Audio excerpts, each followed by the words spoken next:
Welcome to the Peds Social History Template Update demonstration. We are excited to announce that we are updating our Peds Social Interval History template. We are currently viewing our very outdated and extremely busy template.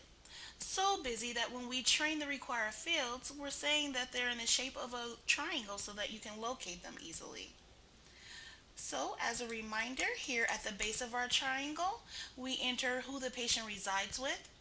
At the peak of our triangle, we're entering the primary language spoken and the language spoken in the home.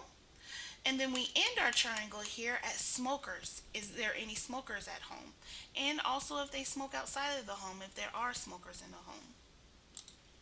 As you will see momentarily, the updated template is more streamlined, where we will no longer have to reference any shapes to point out the required fields, and we will also reduce the slowness in NextGen.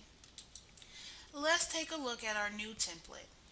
I will close out our old, use our templates chooser here to open up our intake note. I'm opening my intake note, but you can also access our social interval history link here on our home page.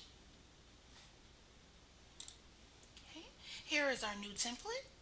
I'm going to bring it down a bit. I have collapsed all of my panels in order to show you the panels that you will utilize to enter the required information. Then I will expand each panel to show you where to document each required field.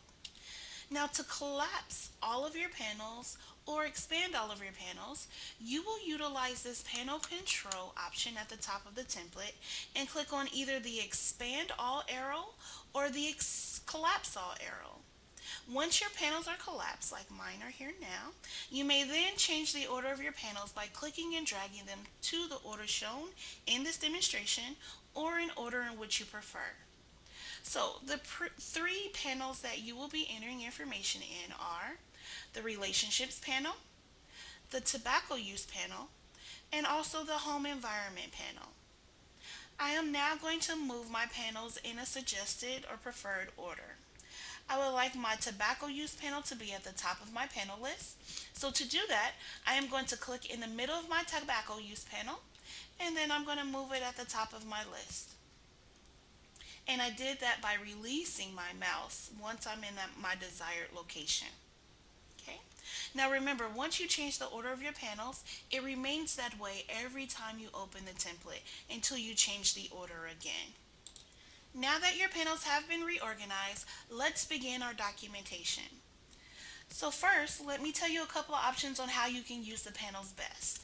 You can open all three of your panels and scroll down and enter the required information. Or you can keep all of your panels collapsed and open each individual panel, enter your required information, close that panel, and move on to the next and do the same thing, okay? I prefer the latter, so that's what I'm going to demonstrate here. So I'm going to come down to my home environment panel here. I'm going to click on my arrow. Now in the home environment panel, you must enter the language spoken at home. But first, I would like to point out that the preferred language is now pulled from our practice management area on that patient demographic screen. So the only thing you need to worry about populating is the language spoken at home.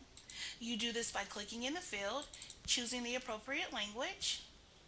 You can do this by double clicking or clicking on the language and then clicking on OK.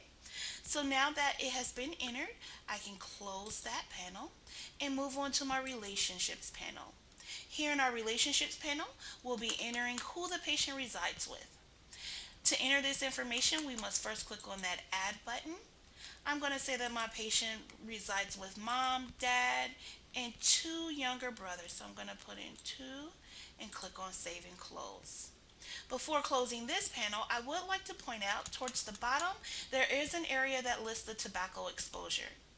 And you can review if there are any smokers at home, but as you can see, your options, your yes or no, are grayed out, so you will not be able to update this information.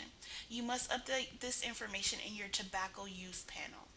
So I'm going to close out the relationships panel and now open our tobacco use panel. Once in tobacco use, you must scroll to the bottom of that panel because now we must document if there's any smokers at home in our passive exposure section of the tobacco use panel. So you need to answer, have you ever had passive smoke exposure? If no, no further information is required. If yes, then you must now also answer, is there any exposure in the home environment? If the parent smokes outside of the home, then you will mark no. If the parent smokes inside the home, you will mark yes. Now, we have satisfied the three requirements of the Peds Social Interval History template listing on our patient care checklist. I'm going to click on my OK. I am now back at my intake, and this demonstration is complete. We definitely understand that this will take a little while getting used to. Please allow yourself to become comfortable with the new panels and look, and it will become second nature once again in no time. Thank you very much for taking the time to watch this video, and you have a wonderful day.